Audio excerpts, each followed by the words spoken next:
So, simple lesson on a chord inversion on the guitar that can just give you a bit more creative options. There's our normal D chord shape that a lot of people might use on fret 5, like a power chord shape. Let's say we had to stay on that for 4 bars or something.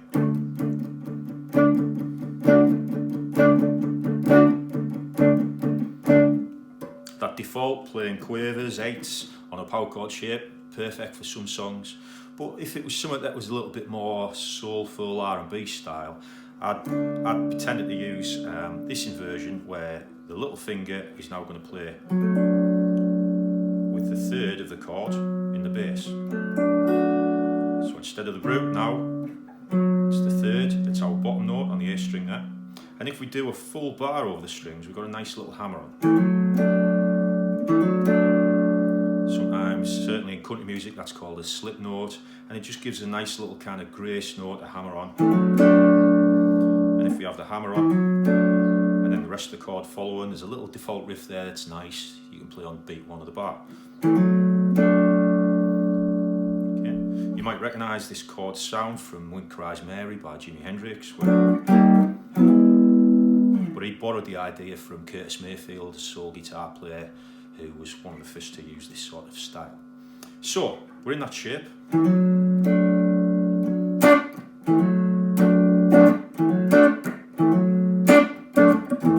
We can play quite percussively like that, or we can add more melody to it because we're in a position now where almost every note that we play with these fingers is our major scale.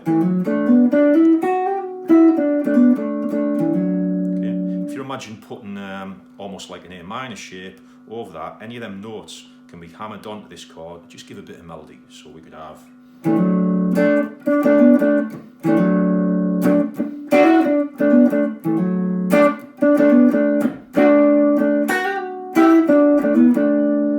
basically the entire chord could be hammered on. Okay, and we've even got, if we use our little finger there, pentatonic scale. So it just allows us to dress up a little bit of background kind of harmony while still maintaining a chord and giving us a fairly fat sound if you're just one guitar player in the band.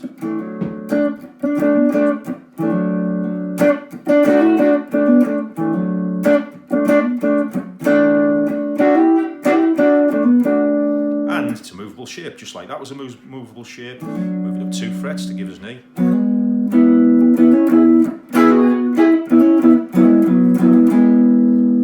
Beatles riff by George Harrison in Don't Let Me Down. We could play it high up the neck. If we're barring on fret 12, it gives us a G. And we could play it down on a C shape there, B flat, anywhere on the guitar. If you want a slightly kind of jazzier or perhaps more country thing, rather than a full tone hammer on there, we do just a semitone one.